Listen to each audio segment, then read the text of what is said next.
Acts 16:31, basahin natin ng sabay-sabay. They replied, "Believe in the Lord Jesus Christ, and you will be saved, you and your household." Pag sinabing believe, hindi lang basta naniniwala. Sa Bible, even the devil believed in God. So anong klaseng paniniwala? Hindi lang basta paniniwala, kundi pagtitiwala. Yung jailer, ang isip niya kasi pwede siyang mapatay, pwede siyang mawalan ng trabaho. Kaya ang sabi niya, what must I do to be saved? Paano ko maisasalba yung aking buhay, yung aking posisyon? Ang sagot ni Pablo, manampalataya ka kay Kristo. Maliligtas ka sa anumang uri ng pagliligtas na kailangan mo at hindi lang ikaw, kundi yung iyong sambayanan. Ibig sabihin yung gagawin mong pananampalataya kay Kristo, gawin din ng iyong mga mahal sa buhay. Tayo po ay manatiling nakatayo dahil tayo magbabasa ng salita ng Lord bilang paggalang sa makapangyarihang salita ng Lord. Let's open our Bibles in the book of Acts, chapter 16, at atin pong babasahin mula po verse 26 hanggang verse 34. So medyo mahaba-haba po ito, pero this is the Word of God. Acts chapter 16, 26, 29 hanggang 34. The jailer called for lights, rushed in, and fell trembling before Paul and Silas. He then brought them out and asked, "Sirs, what must I do to be saved?" Sabay-sabay nga po nating basahin ng verse 31. They replied, "Believe in the Lord Jesus, and you will be saved, you and your household." Next slide. Then they spoke the word of the Lord to him and to all the others in his house. At that hour of the night, the jailer took them and washed their wounds. Then immediately he and all his family were baptized.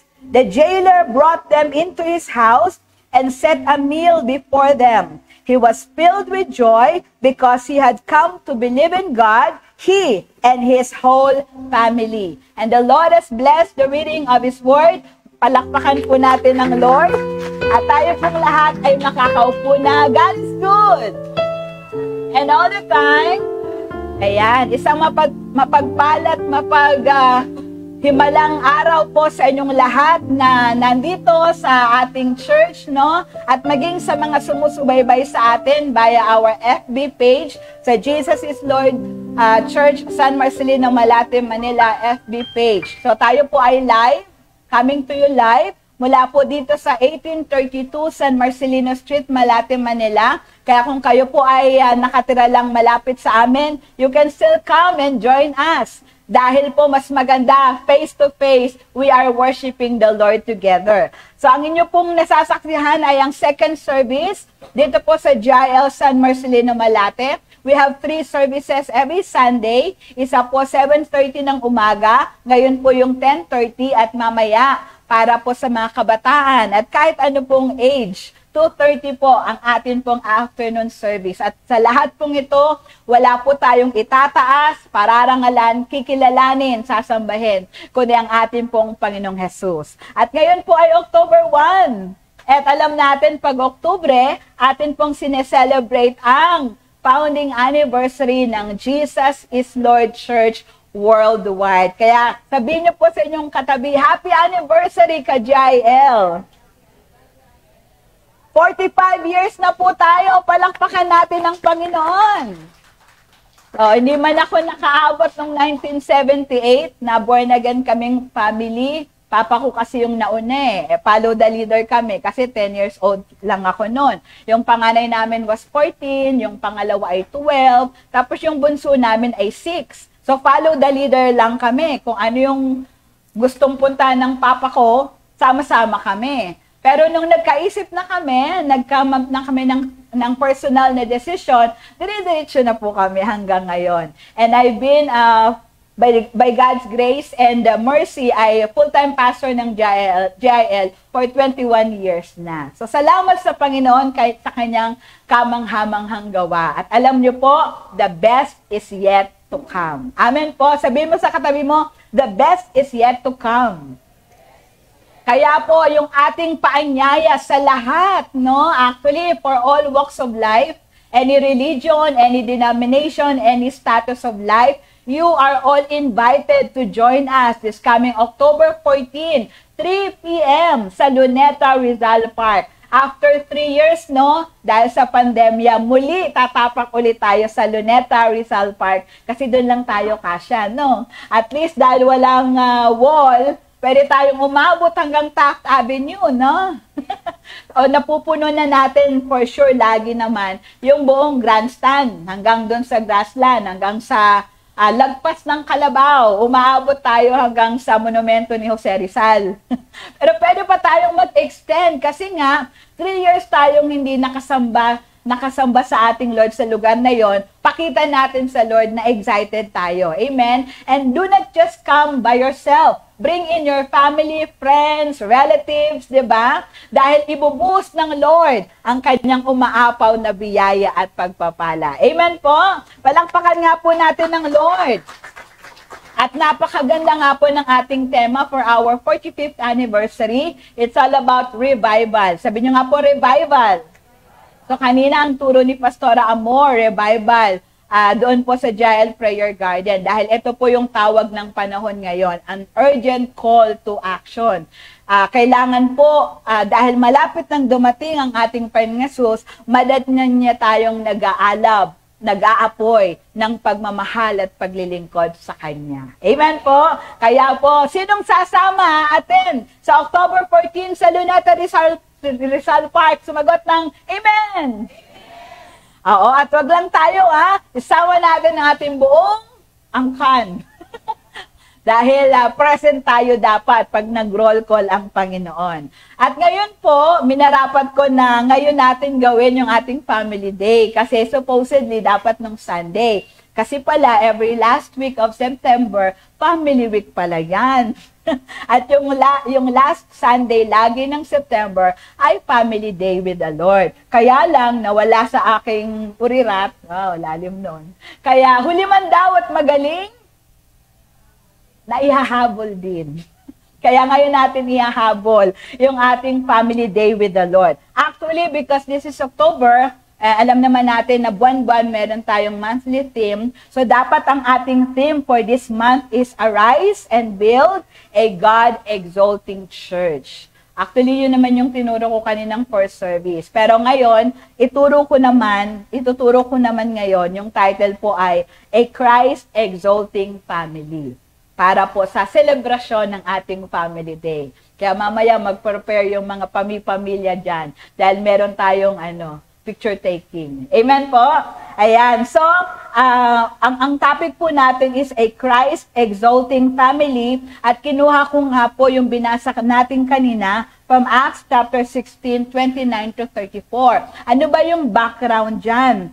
Napakaganda na alamin natin yung background. Pero yun nga, sa introduction, our Jael theme for the month of October 2023 is Arise and Build a God-exalting Church. Pero yung ating topic for today is a Christ-exalting family. Hindi naman po nalalayo, no? Basta ibig sabihin, sa church natin, sa Jesus is Lord Church, pangalan pa lang, sino yung tinataas natin?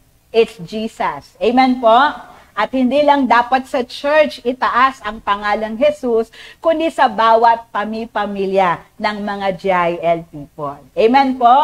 At napakagandang balikan natin itong kwento patungkol sa Philippian jailer. Meron po akong tinuro nung nasa Canada po ako sa Biyaya at Habag ng Lord. At naituro ko rin naman sa isang Bible study na nung nagkaroon tayo ng topic na Arise and Build a Christ-honoring family. Ito po yung bahagi nung tinuro ko. Hindi ko na i-share kasi isang sermon yun So, isang oras na naman yun. So, wag na lang. Bigay ko na lang yung summary ng aking tinapik na Arise and Build a Christ-honoring family. Na, para ang pamilya natin ay ino-honor si Lord, kinuha ko po yung salitang family.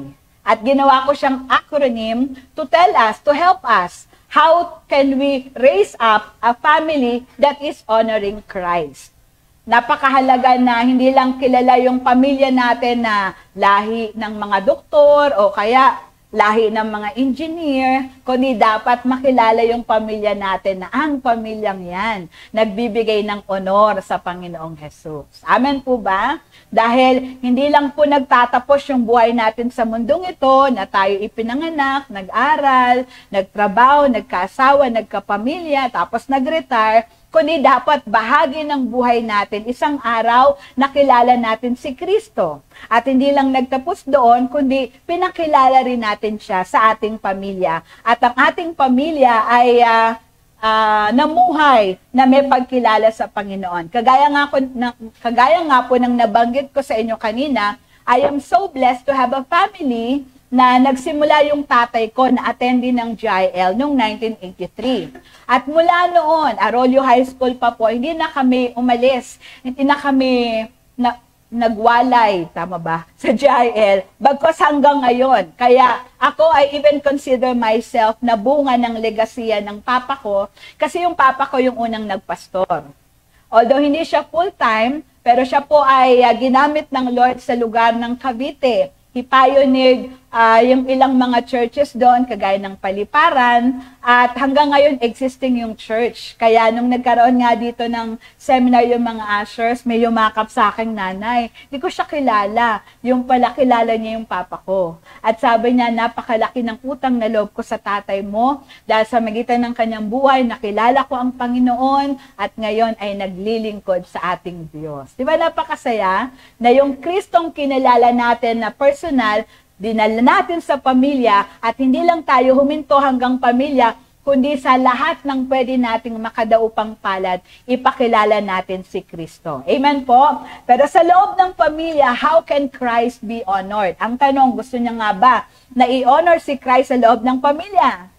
Amen. Para pagkilala si Jesus sa loob ng pamilya, lalo na yung mga anak natin, kahit lumabas sila, dala-dala nila si Kristo. At hindi sila yung mga pasaway at problema ng lipunan, kundi sila ay magiging katuwang tungo sa pagtayo ng isang maganda at maunlad na pamayanan. Wow, parang ano. Dahil hindi imposible na ang isang tao ay magkaroon ng magandang pamumuhay without him or her recognizing the Lord in his life. Dahil si Jesus po mismo ang nagsabi, apart from me, you can do nothing. At totoo po yun, whether we like it or not. Amen po? So, daanan ko lang to, how to arise and build a Christ-honoring family. Dapat may faith in Christ.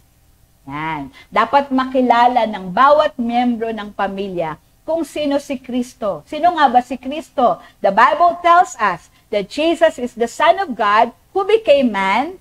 Namuhay siya sa mundong ito, sa bansang Israel. He lived a very productive and effective life, no? Very impactful, no? Lahat ng nakakilala kay Kristo, lahat ng nakadaupang palad niya, napakaganda ng epekto ng Panginoon. Maraming gumaling, na bago yung buhay, nakaranas ng himala dahil ibang makasama ang Panginoong Jesus. At hindi lang yon, He lived to die. So He died at the age of 33, He was crucified.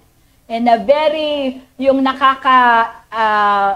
kakalunos na kamatayan, alang-alang sa iyo at sa akin. Siya'y namatay, inilibing, pero nung ikatlong araw, siya'y nabuhay na maguli.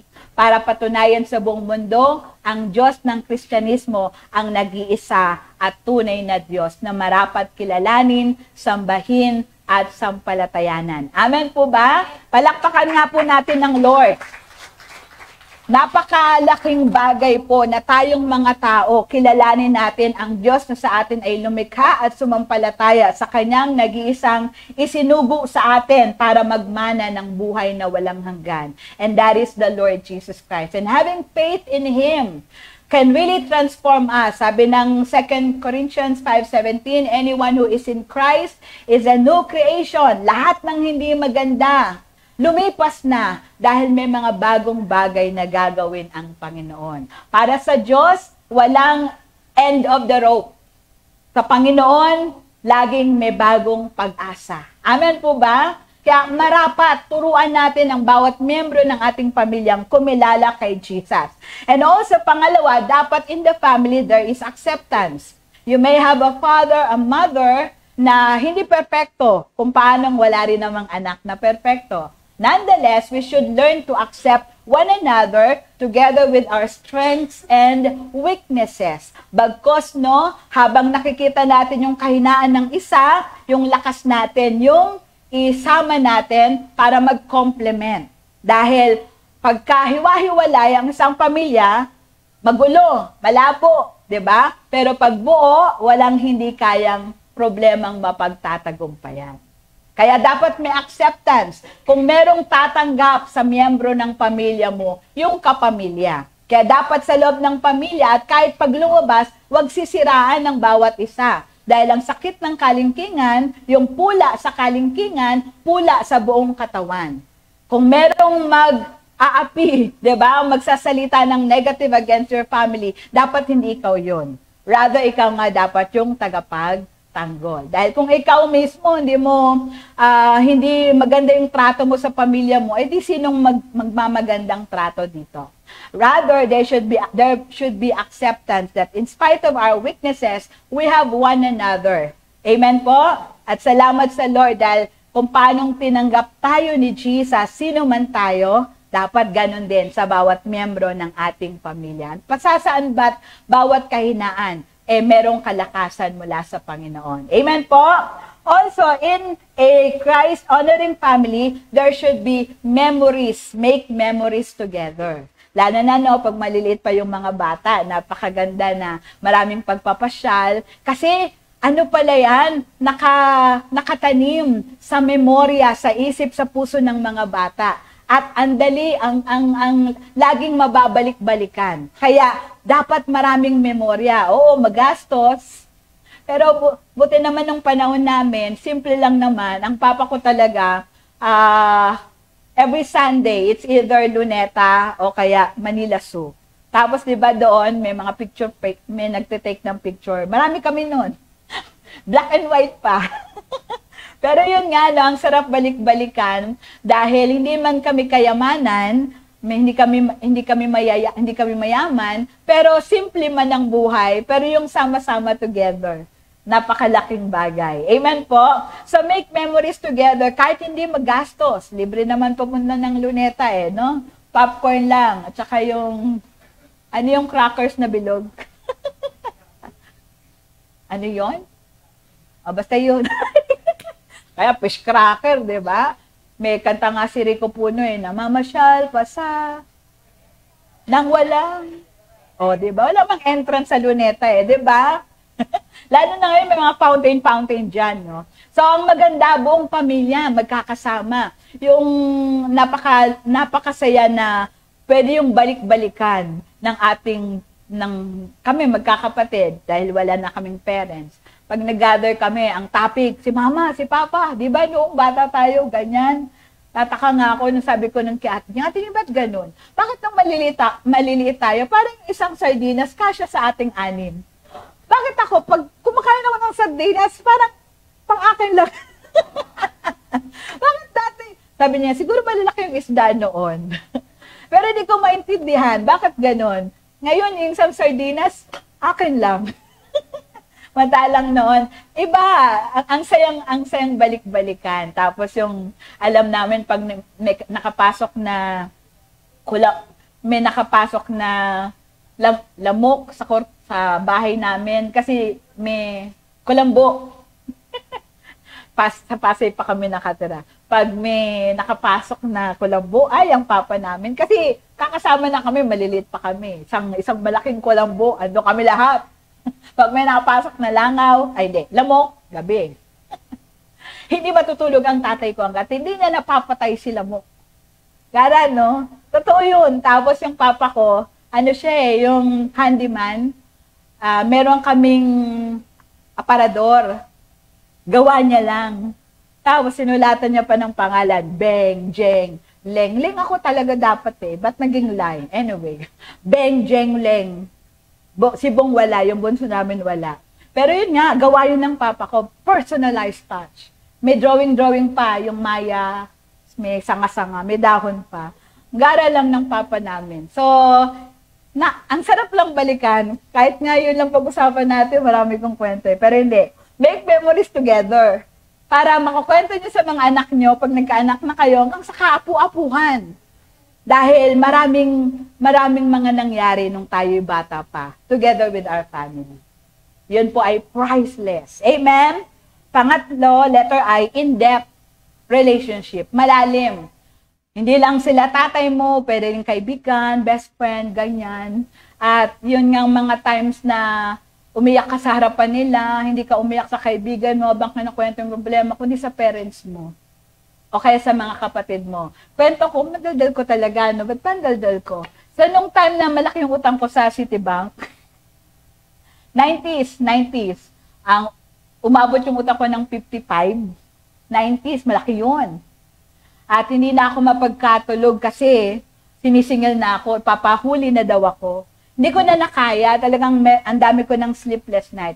Wala akong ibang masabihan, kundi yung pamilya ko.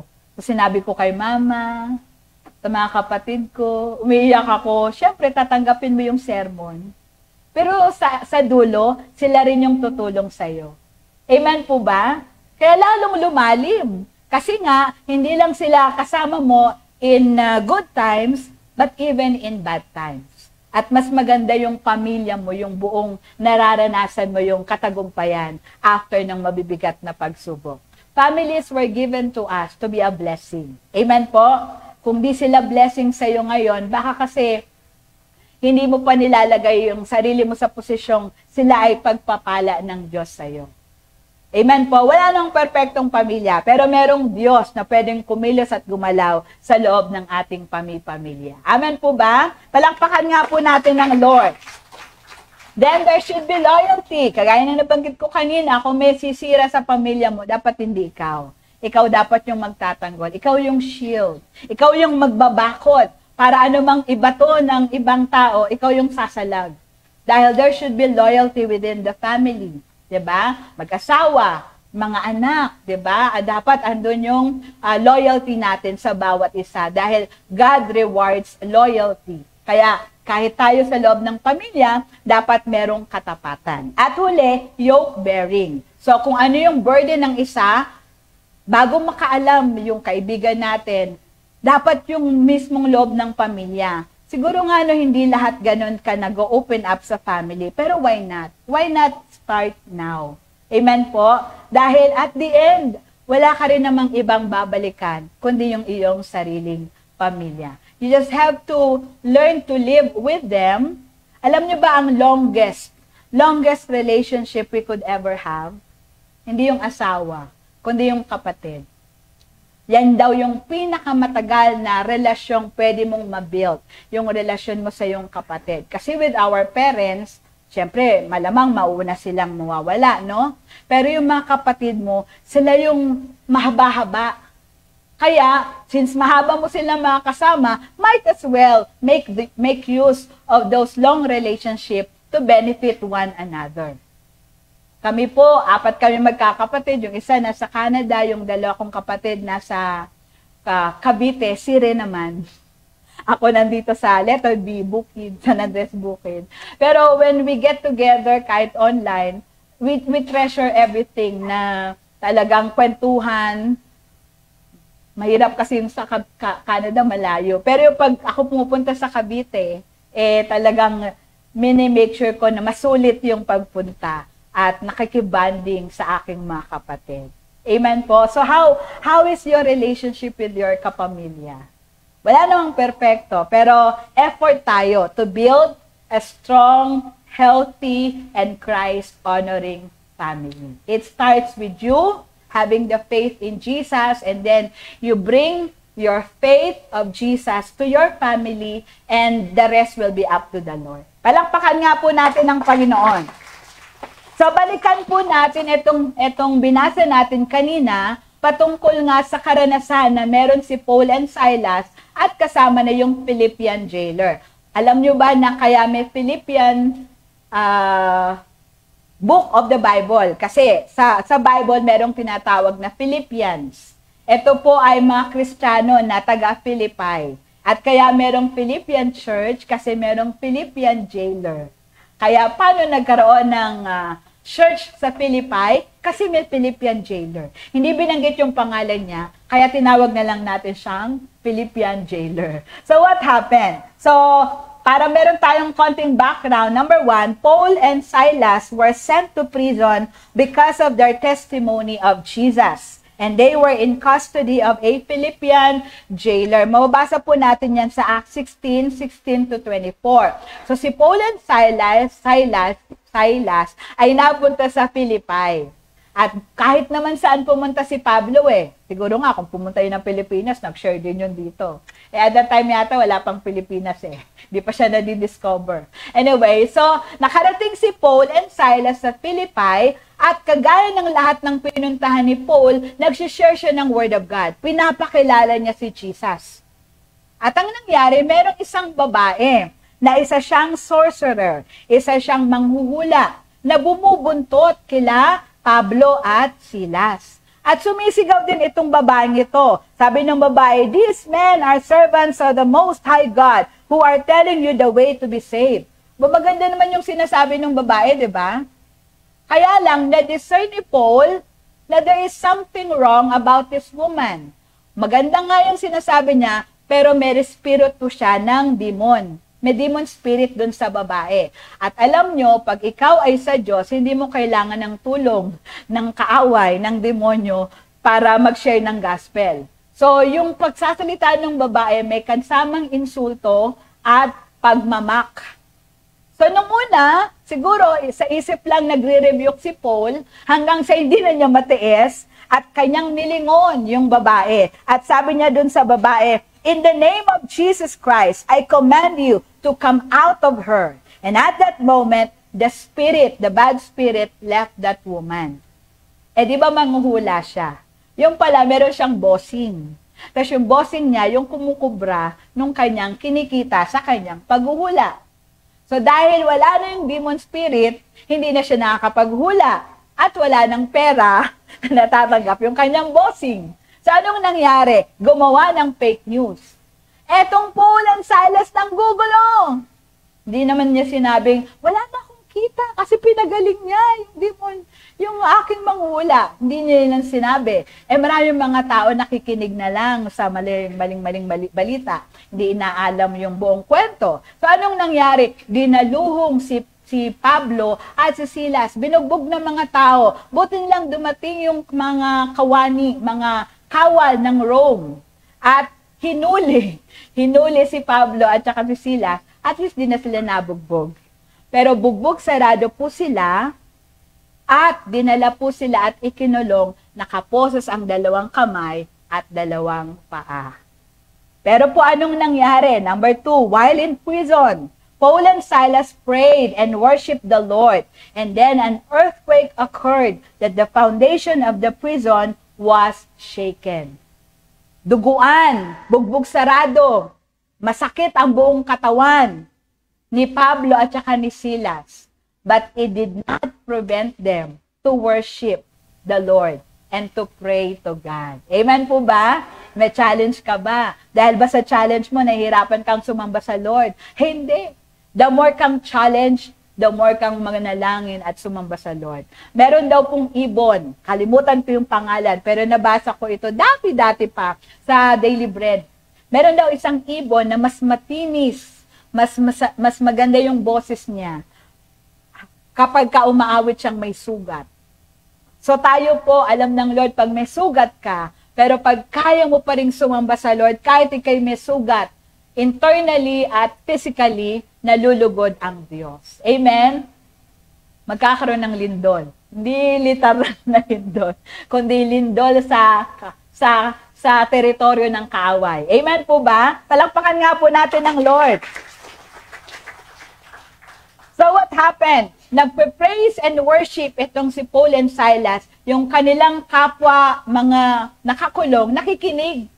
Wala namang sinasabing, kung ayaw nyong matulog, magpatulog kayo. Wala naman. Ibig sabihin, no, kayong boses nila na nahihimbing yung tulog ng mga prisoners. Pero anong nangyari? Because of their worship to the Lord, God allowed an earthquake to occur. At ito po ay nagpayanig sa pundasyon nung kulungan. Hindi, no? Yung pundasyon nung prison, nayanig. Ano pat yung mga rehas, nagbukasan. Tapos yung kanilang mga bandages, hindi, yung kanilang mga bakal, kadena sa kamay at paa, natanggal. And this is the picture of true worship to God. Kaya pag may problema tayo, may mabigat na pinagdadaanan, lalo kang sumamba sa Lord. There is spirit, dahil spiritually, yung teritoryo ng kaaway nayayanig. At wala siyang magagawa kundi bitawan yung hawak niya sa'yo kasi nililindol ng kapangyarihan ng Panginoon. Lalo't alam ng Lord yung pinagdadaanan mo, pero sumasamba ka pa rin sa Lord. Ang laking sampal sa magkabilang pisngi ng kaaway. Gawin natin yun lagi. Amen po? Kasi wala naman tayong magagawa habang nandito tayo sa lupa, laging may challenges, laging may problema, pero andyan naman lagi si Lord. Manalangin ka lang, call to me, sabi ni God, Jeremiah 33:3, call to me, I will answer you and show you great and mighty things you know not. So despite of the challenges that we face each and every day of our lives, pray and worship the Lord. Miracles happen. Amen po? Palakpakan nga po natin ng Lord. And so what happened? So nabuksan yung mga rehas, nakalag yung kanilang mga posa sa paa at kamay, etong Philippian jailer nakatulog. Pero nung lumindol, nagising siya. At nung makita niya, sabi ng Bible na bukas yung mga rehas, akala niya nakatakas na yung mga bilanggo. Roman jailer. Roman warden. Sa kanila, pag may binabantayan kang nakatakas, buhay mo kapalit. Ayaw niyang maparusahan.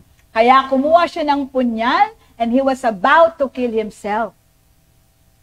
Nang sumigaw si Paul. Sabi ni Paul, wag mong gawin yan. Andito pa kami. Amen po? And so what happened? The Philippian jailer came trembling and asked Paul and Silas, kasi kakaiba yung lindol no? Alam mong may dahilan bakit pinayagan ng Lord yung lindol. Kaya nanginginig yung jailer. Pero lumapit siya kay Paul and Silas at nagtanong, what must I do to be saved? Gara lang, no? Anong dapat kong gawin para maligtas? Saan kaya maligtas? Maligtas sa parusa ng gobyerno? Dahil baka may nakatakas na bilanggo. Sabi naman ni Pablo, walang tumakas. Saan kaya maliligtas? Pero alam nyo, anumang uri ng pagliligtas ang kailangan natin, there is only one Savior, and that is the Lord Jesus Christ. Amen po? Kaligtasan sa sama ng loob, kaligtasan sa kahihiyan, kaligtasan sa Bombay, kaligtasan sa nakaraan, na ayaw mo nang alalahanin kasi hindi maganda. Lahat pong iyong pagliligtas na kailangan natin, si Jesus lang ang katugunan. Amen po? Palakpakan nga po natin ang Lord.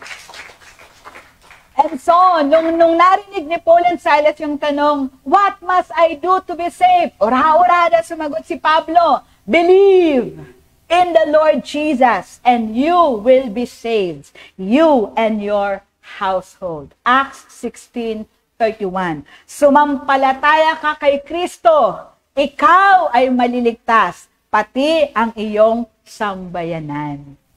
So dito, malaking bagay na matutunan natin na ang kaligtasan individual. Hindi yan package deal. Ako yung tatay, ako yung tatanggap sa Lord, idadawit ko na yung asawa at anak ko. Hindi po. Salvation is individual. Kaya nga in-specify niya, believe in the Lord and you will be saved. You and your household. So, nag-start ka na ikaw individually kumilala kay Jesus, pero hindi ka magtatapos doon. Hindi period. Ikaw yung nauna, pero dalhin mo rin ang iyong pamilya sa Panginoon. So, may konting misinterpretation lang dito. Akala nila automatic.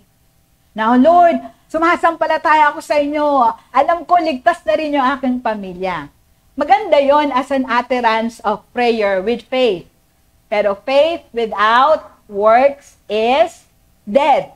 So tama na i-claim mo, Lord, sumasampalataya ako sa iyo. Lord, iligtas mo rin ang aking sambayanan, ang aking pamilya. And by faith, quoting Acts 16:31, I believe in you, and so you have saved me and also my household. In Jesus' name. Very good yan. Prayer of faith yan. Kaya lang dapat may kasamang action. Kasi ito pong salitang ito na binigay ni Paul, tinanggap nung jailer, pero meron siyang ginawa. What happened? Sabi nung number 5, the Philippian jailer believed in Jesus and he brought his family to Christ. Ano pong nangyari? Pag binasa natin, actually nung binasa ko ito, parang nun ko lang lalong naintindihan. Sabi kasi ng verse 32, then they spoke, si Pablo at saka si Silas, then they spoke the word of the Lord to him and to all the others in his house. So nung sinabi ni Pablo, believe in the Lord Jesus and you will be saved, you and your household, dinala na ni Philippian jailer si Paul and Silas sa bahay niya. Una, pinagaling yung hindi man pinagaling, yung nilagyan ng bandage, yung mga sugat ni Pablo at ni Silas.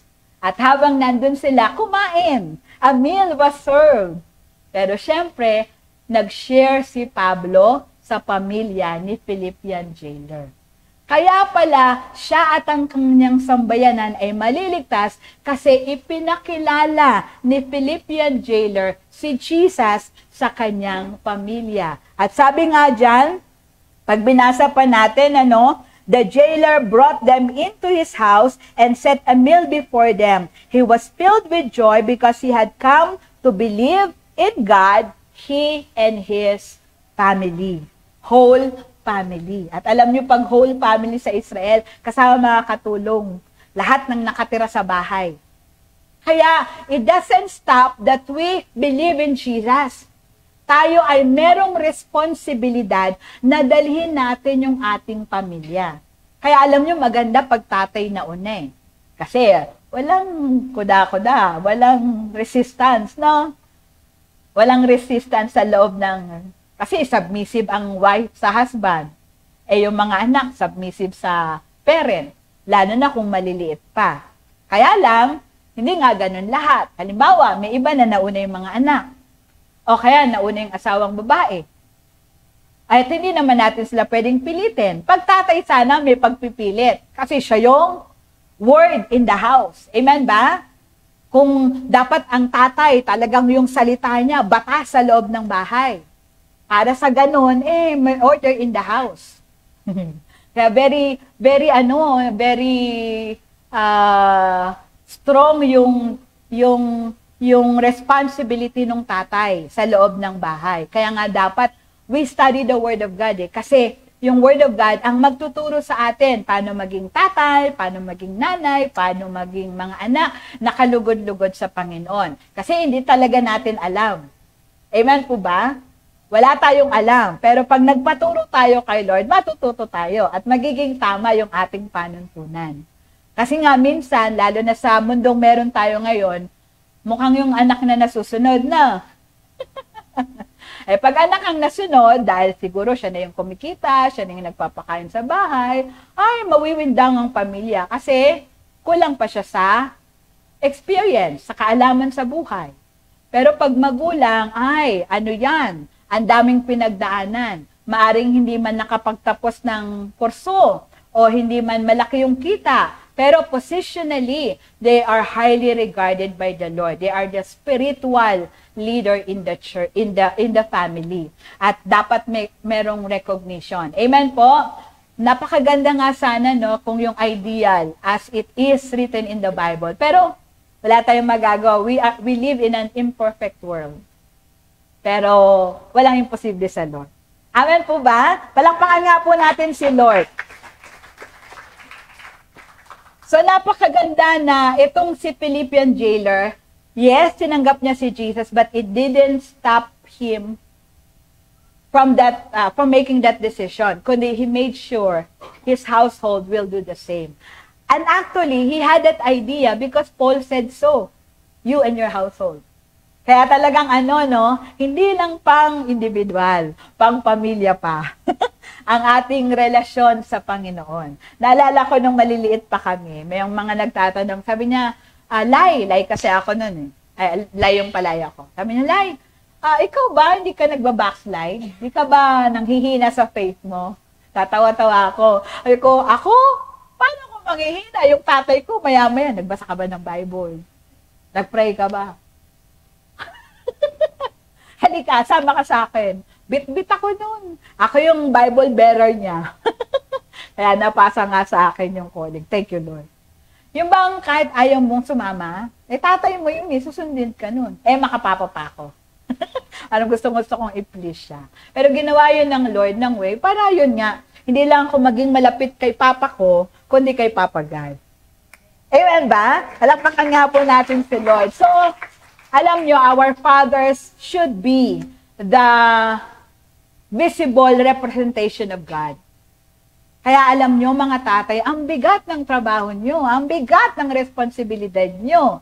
Pero pag kinilala nyo si Jesus, pagagaanin niya dahil tuturuan niya kayo paano maging ama ng tahanan na nagbibigay ng kaluguran sa kanya. Kasi whether you like it or not, responsable kayo sa inyong pamilya. Alam nyo bang asawang babae ay sakop nyo? Kaya nga di ba pag kinasal, yung belo, nasa ulo ng lalaki, pero, nasa balikat ng lalaki, pero nasa ulo ng babae. Minsan doon daw nagkakaroon ng bloopers Dahil pagka yung sa kasal, nilalagay din sa ulo ng lalaki yung belo. Pero di ba dapat sa balikat lang ng lalaki, pero ulo ng ibig sabihin, may command responsibility yung tatay, yung lalaki sa kanyang asawa. Kaya nga, di ba, nung nagkasala si Eva at Adan, sino unang nagkasala? Sino unang sumuway? Sino unang kumain ng bungang bawal? Pero sinong kinastigo ng Diyos? Si Adan. Why? Command responsibility. Kaya malaki ang sagutin ng tatay before the Lord. Kaya daw maraming bakla, maraming tomboy, can be traced to the fatherlessness in the family. It's either sumobra, pero kadalasan kulang. Bakit nagiging tomboy? Bakit nagiging bakla? Father image ang issue. Kaya nga ang bigat maging tatay. Kaya nga ang pag-aasawa ay hindi madali. Dapat emotionally, physically, financially, mentally prepared ang mga kalalakihan. Kasi kayo talaga ang magtataguyod ng pamilya. Pero andyan na yan at andyan ang Panginoon. Para tulungan ang mga tatay tumayo at maging poste. Ano ba yon? Haligi. Poste. Pwede rin haligi ng tahanan. Kasi pag mabuhay, babaksak. Yung nanay ay ilaw, liwanag ng buhay. Pero yung strength ng family, na kay tatay. Amen po? Pero yun nga, may kulang man kay tatay, may kulang man kay nanay, lalong may kulang ang anak, pero andyan ang Diyos para magtayo, magbuo ng pamilya. Palakpakan nga po natin ng Lord. And it starts with a member of the family. Kahit siya muna, kahit isa lang muna, who will believe in the Lord. Sasampalataya kay Jesus. And after that, bring your family to the Lord. Whether ikaw yung anak lang ako, pastora, hindi ako nanay, hindi ako tatay. Okay lang yun. Ikaw yung nauna Pero ikaw lang ang simula. Meron pang karugtong. 'Di ba? Sabi nga ni Jesus, may nauunang nahuhuli, may nahuhuling nauna. Kaya kahit halimbawa ikaw yung nauna, kung maganda yung pagiging buhay Kristiyano mo sa loob ng tahanan, baka dumating yung puntong mas mainit pa yung nadala mo sa Lord kesa sa'yo. Amen po ba? Kasi nga, ganun yung sabi ng Lord May nauunang nahuhuli, may nahuhuling nauuna. Pero ang mahalaga, ikaw na nauna, magpatuloy ka kay Lord.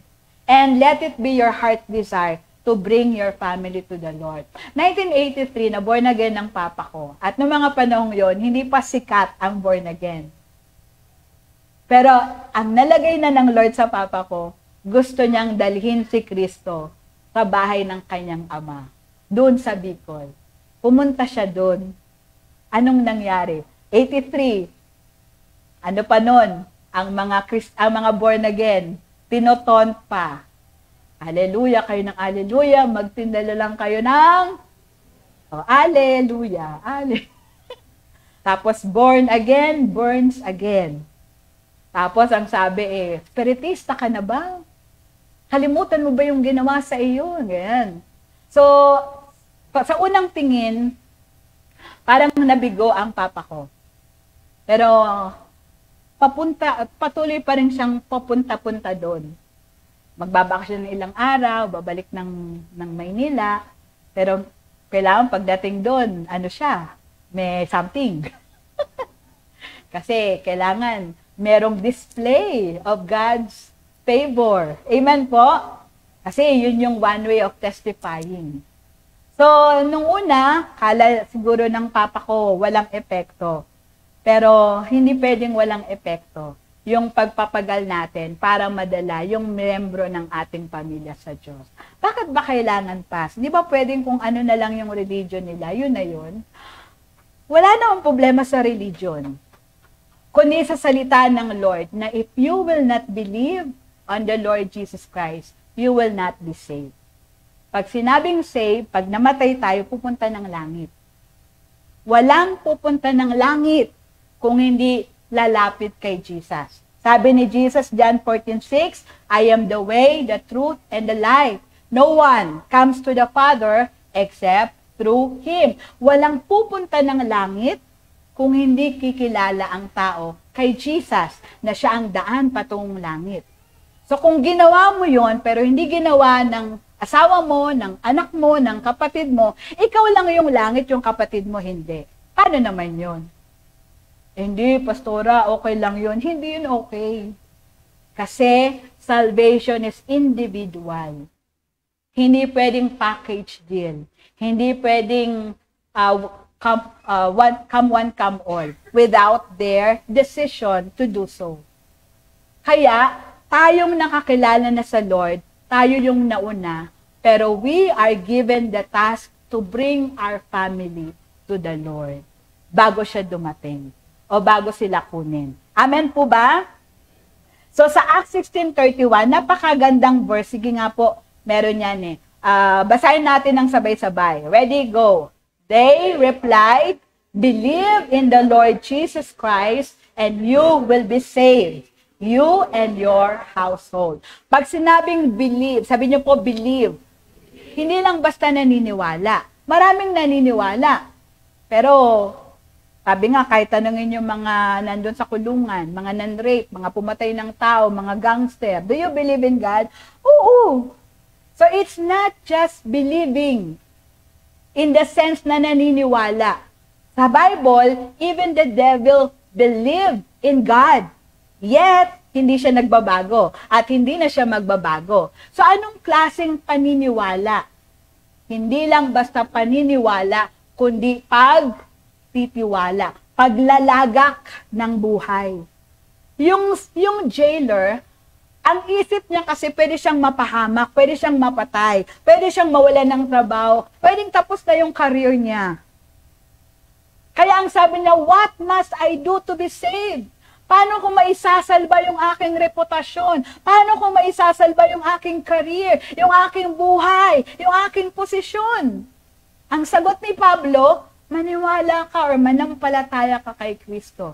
Maliligtas ka sa anumang uri ng pagliligtas na kailangan mo at hindi lang ikaw, kundi yung iyong sambayanan. Ibig sabihin yung gagawin mong pananampalataya kay Kristo, gawin din ng iyong mga mahal sa buhay. And you will be saved. So it's not just believing, it is trusting.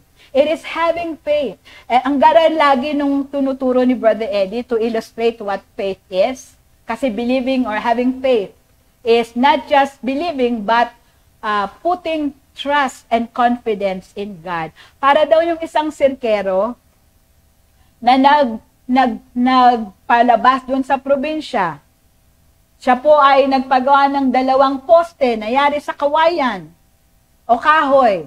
Tapos merong napakaliit na lubid nagduduktong dun sa 2 poste.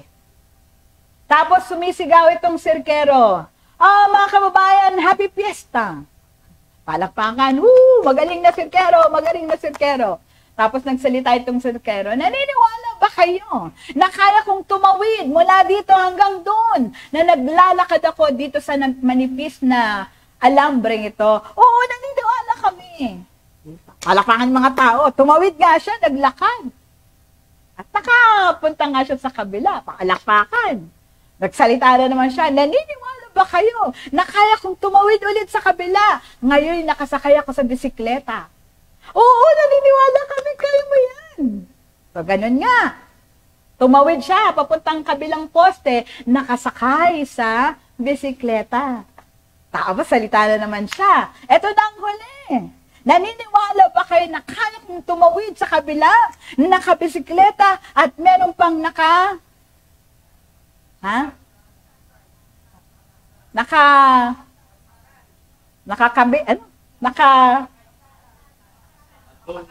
yun. Meron pang nakaangka sa akin. Ayun, ba yan? Hirap po. Meron pang nakaangka sa likod ko. Oo, naniniwala kami, palagpakan. Kung gayon, sino mag-volunteer? Alam niyo nangyari, sa isang nag-alisan, naniniwala, pero hindi kayang magtiwala. Buhay na yung kapatid. At yung mga tao naniniwala sa Diyos, pero hindi kayang itiwala. Kaya nga mas uunahin yung trabaho kaysa umati ng church. Mas uunahin mag-aral kaysa umati ng church. Uunahin na yung career kaysa sa church. Bakit? Natatakot Baka mamaya pagka inilagak dyan walang mangyari. Pero yun ang gusto ng Lord. Hindi ka lang maniwala. Magtiwala na kaya mong itaya lahat. Iwan mong lahat, makasunod lang kay Kristo. Kasi hindi yun madali. Pero yun yung gusto ng Lord. At pangako ng Panginoon, walang nagtiwala sa Kanya na napahiya. Amen po ba? Palakpakan nga po natin ng Lord. As we analyze, 3 points na lang po ito. As we analyze Acts 16:31, only Jesus can save. Si Jesus lang ang makakapagligtas. Merong buhay na walang hanggan. Imagine niyo isa siyang pintuan na napakalaki, nakalagay buhay na walang hanggan. Pero nakapadlock. Isa lang ang may hawak ng susi. Walang duplicate. Hindi mo pwedeng gibain. Talagang konkreto masyado yung pintuan. Walang pwedeng tumibag. Pero mabubuksan mo siya gamit yung susi. Yung susi, isa lang ang may hawak. Si Jesus lang. Anong gagawin mo? Hanapin mo yung may-ari. Amen po ba? Si Jesus lang ang daan, ang katotohanan at ang buhay. Walang makapunta sa langit, kundi sa magitan niya. Kahit magmembro ka sa lahat ng reliyon, gumawa ka ng napakaraming mabuting bagay, magpalimos ka, ibenta mo yung kayamanan mo sa mahirap, hindi yon sapat. Kulang yon. Kailangan kilalanin mo si Jesus, na siya lang ang tanging daan tungo sa kaligtasan. Amen po ba? Walang mabuting gawa na makakapagdala sa atin sa langit. Wala ring relihiyon. Alam nga naman pagdating natin sa langit. Anong religion mo? Ay, sorry, di yan dito nakarehistro. Malay ba natin kung ano nakarehistro doon? At kung sigurista ka, membrohan mo lahat ng relihiyon para pumalpak man yung isa, may reserve ka. Kung relihiyon ang makakaligtas. Pero the Bible tells us, salvation is found in no other except in the name of Jesus. Sabi yan ng Acts 4:12. Nangangaral dito si Pedro. Kausap niya yung mga Israelita, yung mga naandoon sa araw ng Pentecost, mga bakasyonista, mga balikbayan. They heard the rumbling sound nung bumaba ang Holy Spirit. At sila'y nag-akyatan. And Paul took that time to share Jesus. Sabi niya, Acts 4:12, salvation is found in no one else. For there is no other name under heaven given to men by which we must be saved except the name of Jesus. Walang ibang may dala ng kaligtasan kundi si Jesus lang. It's either you trust your life to Him and be saved, or you reject Him, you resist Him, and suffer eternal damnation in hell.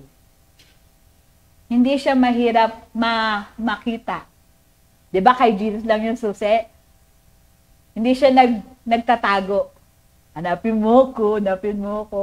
Hindi po siya ganon.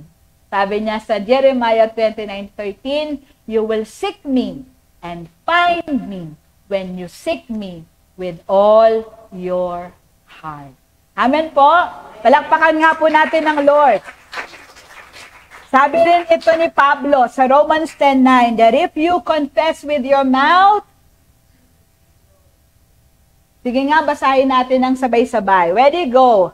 That if you confess with your mouth, Jesus is Lord, and believe in your heart that God has raised Him from the dead, you will be, you will be, ano lang gagawin? If you confess with your mouth, Jesus is Lord, and believe in your heart. So yung sinasabi ng bibig mo, dapat yun din yung laman ng puso mo. Hindi pwedeng magkasaliwa.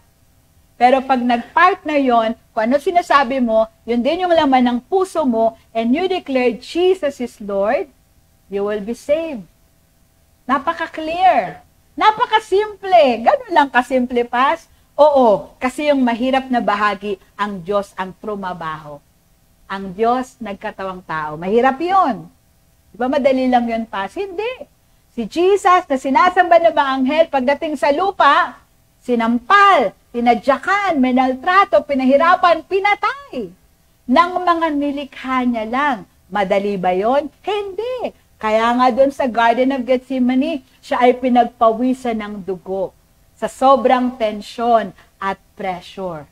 Pero kinaya niya. Mahirap, hindi madali, pero kinaya niya para sa'yo at para sa akin.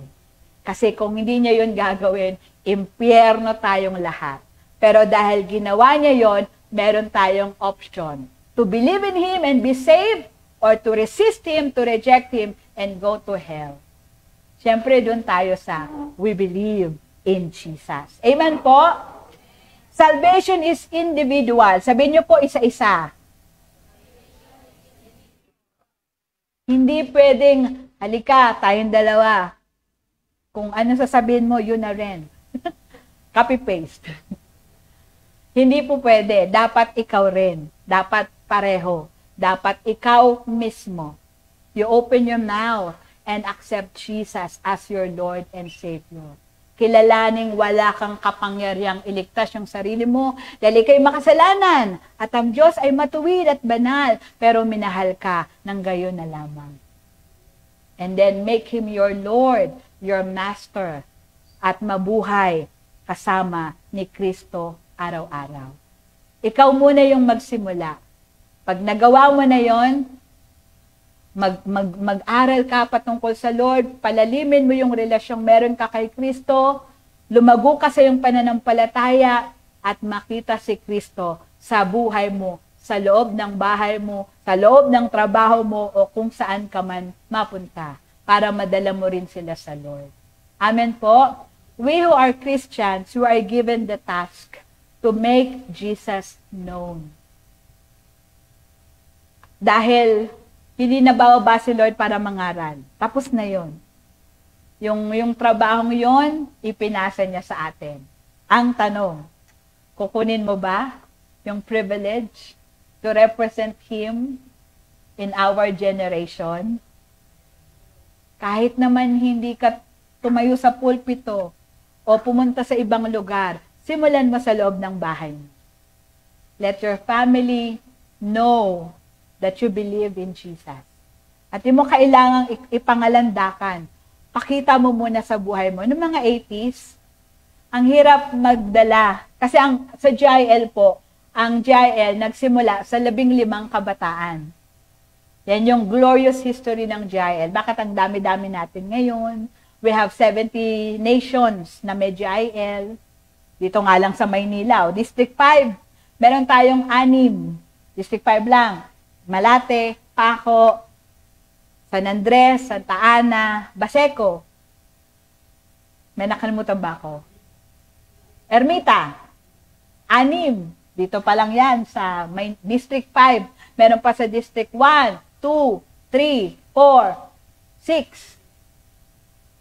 Ang dami po ng GIL. Pero alam mo kung saan siya nag-start? Nagsimula kay Brother Eddie na nangaral, nagturo. At meron siyang 15 estudyante sa Polytechnic University of the Philippines. Estudyante. Paano nila nadala yung family nila sa Lord? Nakita sa kanilang buhay. Bumait. Di na nagbubulakbol. At naging matalino sa kanilang pag-aaral. At pag binasa nyo yung libro ng GIL, The GIL Love Story, makikita nyo yung mga magulang na nagtaka. Anong nangyari sa anak ko? Di naman yan ganyan dati. Umaalis ng bahay pag Sabado, alam ng magulang walang klase. Sunundan ngayon ng magulang. Kasi gustong malaman, bakit nagbabago yung anak ko? Magandang pagbabago. Naguhugas na ng pinggan, naglalaban na, ganoon. At nun ngang nasundan, umaattend pala sa GIL Church. At yung magulang, sumama na sa anak. Hanggang sa dumami ang mga umaattend sa GIL Church. Kasi nakita sa kanilang buhay yung pananampalatayang meron sila sa Diyos. Kaya yung sinishare nila, hindi makapalag. Kasi merong pagbabago. Amen po ba? At ganun din po yung paraan ng Lord. Makita siya sa atin, maging asin at ilaw tayo para masama natin yung ating mga mahal sa buhay. Dahil unless they recognize Jesus and make Him their Lord, hindi sila makakapunta ng langit. At hindi magandang ikaw lang nasa langit. Habang nakikita mo silang lalangoy-langoy sa dagat-dagatang apoy ng impyerno. Habang may pagkakataon pa, let's be the light for our family. Because Christ wants to save our family too. It happened dito kay Philippian jailer at nangyari din po ito kay Cornelius sa Acts chapter 10. Ito po ay bahagi ng pangangaral ni Pedro kay Cornelio. So si Cornelio, hindi siya Israelita, Romano siya. At ang sabi ng Bible, siya ay relihiyoso, may takot sa Diyos at gumagawa ng mabuti.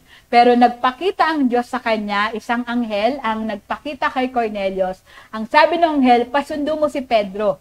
Mabait na si Cornelio, gumagawa ng mabuti. At relihiyosong tao, may takot sa Diyos. Pero bakit kailangan pa niyang marinig yung ituturo ni Pedro? Kasi hindi enough. Hindi enough na mabuti siyang tao, may takot sa Diyos. Kailangan niyang kilalanin si Jesus. Alam niyo yon? May takot na siya sa Diyos eh. Takot na siya sa Diyos. Pero hindi niya kilala si Jesus. Kaya pinapunta ng Diyos si Pedro para ipakilala ni Pedro si Jesus kay Cornelio. Ganun po si Jesus talaga dapat yung ipinangangalandakan natin.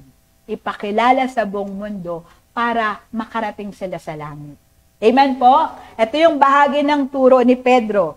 Acts 10:42-43. He, referring to Jesus, He commanded us to preach to the people and to testify that He is the one whom God appointed as judge of the living and the dead. Sa huling panahon, ang maghuhusga sa atin, hindi si God the Father. It is Jesus. He will judge the living and the dead. Kaya kung meron tayong dapat kapitan, si Jesus. Kasi He will be our judge. Amen po ba? I-judge ka niyang hindi maganda pag di mo siya kinalala. Pero pag kinalala mo siya, bakit ka niya i-judge ng hindi maganda? Amen po? Kilalanin natin si Lord. Matakot tayo kay Jesus. Amen?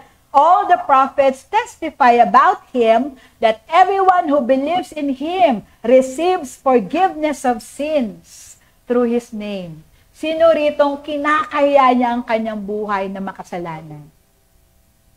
Ay, hindi. Sino ritong samang-sama yung loob niya sa buhay niya dati? At kung pwede na nga lang mabura na yon sa kanyang buhay. Merong Diyos na kaya niya yung patawarin. At siya lang yung nakakapagpatawad. Si Jesus lang. Mantakin niyo yun. Pag lumapit ka kay Jesus, hindi niya sabihin, ha? Dami ko ng kasalanan. Remember yung nakapakong kasama niya? Isang sentence lang. Jesus, remember me when you come into your kingdom. Jesus, alalahanin mo lang ako pagdating mo sa iyong kaharian. Tinignan siya ni Lord at kilala ni Lord yun. Ang daming pinatay nun. Ang daming ginawa ng masama nun. Pero anong sabi ni Jesus? Ngayon din, sasama kita sa aking paraiso. Mas malala buhay nun kaysa sa atin, ha? Pero nakarating ng langit. Hanggang ngayon, nasa langit. Bakit? Kasi lumapit siya kay Jesus. Kasi inilagak niya yung buhay niya kay Jesus. Yung lahat ng pag-asa niya, iniligay niya sa paanin ni Jesus. Kaya sabi niya, Jesus, ibig sabihin, Savior. Jesus, remember me. Parang napaka-simple, Lord. Alalahanin mo lang ako. Idawit mo lang ako. Pagdating mo sa iyong kaharian. At sumagot si Lord, ngayon din, now. Kasi that day, mamatay silang 3. Ngayon din, isasama kita sa aking paraiso. Dahil natuto siyang magtiwala kay Jesus. Ganun lang kasimple para sa isang tao at isang pamilya na magkaroon ng buhay na walang hanggan. Kasi kay Jesus, may pagpapatawad, may pagbabago ng buhay, may pagpapagaling, may pagpapalaya sa lahat ng uri ng kasamaan, bisyo, nakaraan, samang ugali, lahat nakakagawa ng himala si Jesus kung tayo'y lalapit at kikilala sa Kanya. Palakpakan natin si Lord. Kaya in conclusion, hindi ko akalain magiging ganito yung turo ko, pero I believe it was the Holy Spirit. Today is the day of salvation. When you hear God's word, harden not your heart, for tomorrow might be too late. Ngayon ang araw ng kaligtasan. Huwag mo nang tigasan ang iyong puso, baka bukas ay huli na. At tatanggap tayo kay Jesus dahil siya yung Diyos na ibinigay niya yung lahat-lahat sa atin. In conclusion, let Christ be exalted in your family. Huwag na lang individual, kundi sa ating pamilya. Believe in Him, live for Him, and witness for Him. Amen po ba? Malakas na palakpak sa Panginoon.